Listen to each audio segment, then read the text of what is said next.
The Algorithm of Power. Act 1. The Signing. January 23rd, 2025. A document slides across a mahogany desk. Cameras flash. Reporters lean forward.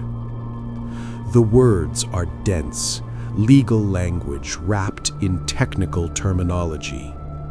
Somewhere in those paragraphs, between artificial intelligence infrastructure and national competitiveness, lies a blueprint for how America will approach the most transformative technology of our time. But here's what nobody tells you about executive orders. They're not just policy documents. They're promises about who gets to build the future. Act 2. The Architects.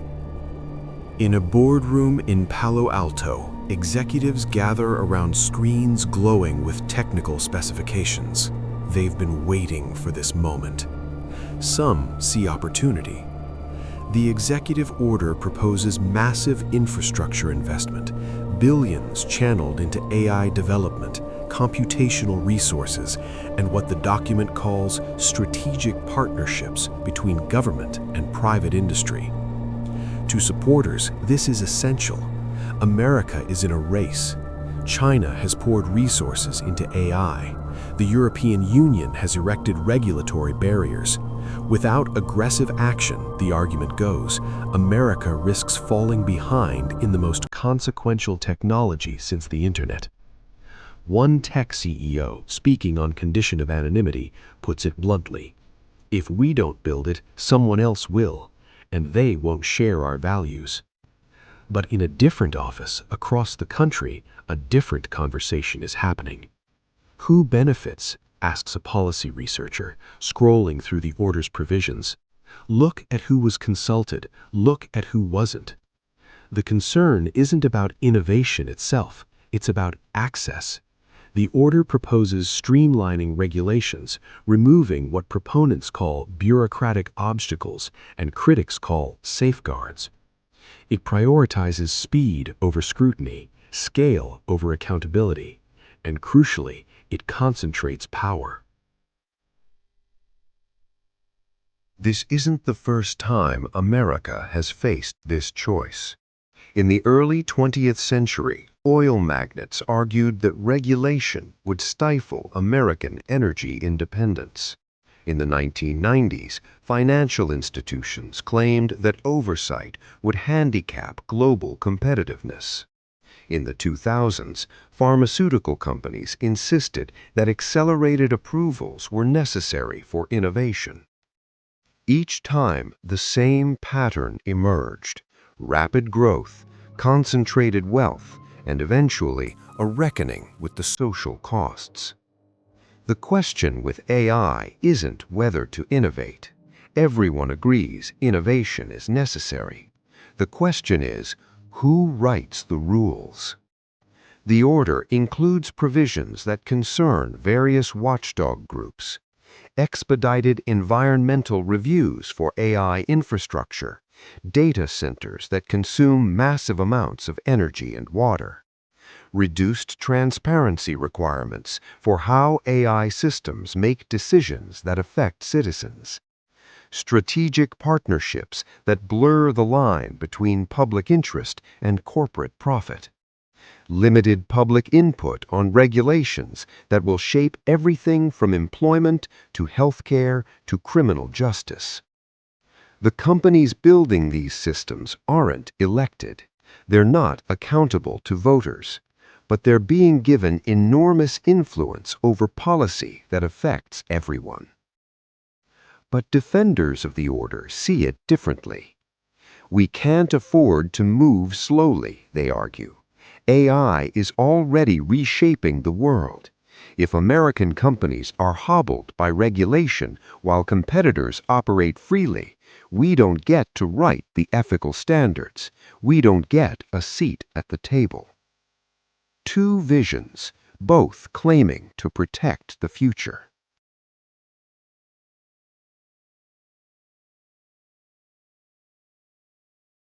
There's something peculiar about how AI policy gets made. In the months leading up to the executive order, tech companies spent record amounts on lobbying. Not unusual, every industry lobbies. But the pattern reveals something. The revolving door between tech companies and government has accelerated. Former executives writing policy for their old industries. Former regulators landing lucrative consulting deals. It's not illegal. It's not even unusual anymore. But it shapes what gets prioritized. The order's emphasis on public-private partnerships sounds collaborative, but partnership implies equality. What happens when one partner has unlimited resources and the other is subject to budget cuts and political pressure? Ask yourself, when a regulation is written by the industry it's meant to regulate, whose interests does it serve? But this critique has its own critics. This isn't corruption, it's expertise. Who else understands AI well enough to regulate it? You need people who've built these systems to help craft sensible policy. Otherwise, you get rules written by people who don't understand what they're regulating. The truth, as always, is more complex.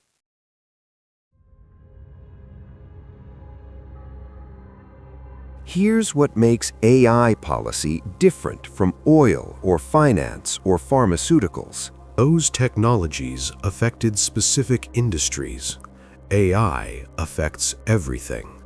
It will determine who gets hired, who gets loans, who gets investigated, which voices get amplified online, how diseases get diagnosed, which neighborhoods get surveilled, who gets into college, who gets out of prison. And the systems making these decisions are already being built, right now, by companies racing to establish dominance before meaningful regulation arrives. The executive order doesn't create this reality, it responds to it. But how it responds and who it empowers in that response will shape the next decade of American life. The framers worried about the concentration of power in government. We built checks and balances for that, but we never imagined private entities with this much influence over daily life. What are the checks on that? There are legitimate arguments on multiple sides. Speed versus scrutiny. Move too slowly and you cede leadership. Move too quickly and you entrench harmful systems. Innovation versus accountability.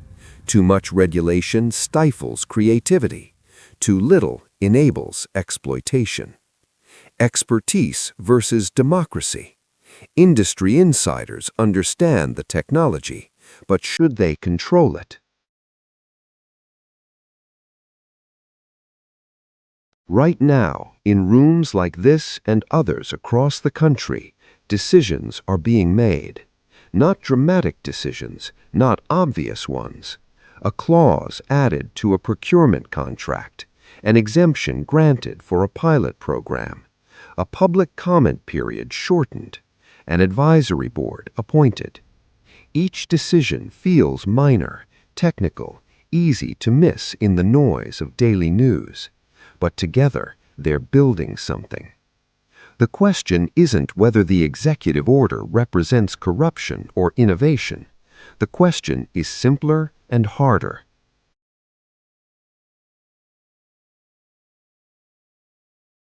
In 20 years, when AI systems are woven into every aspect of American life, when they're making decisions that once required human judgment, holding power that once required democratic accountability, who will control them? Will they serve the public interest or the interests of those who built them? And here's the uncomfortable truth we're all avoiding. We're deciding that right now, whether we know it or not.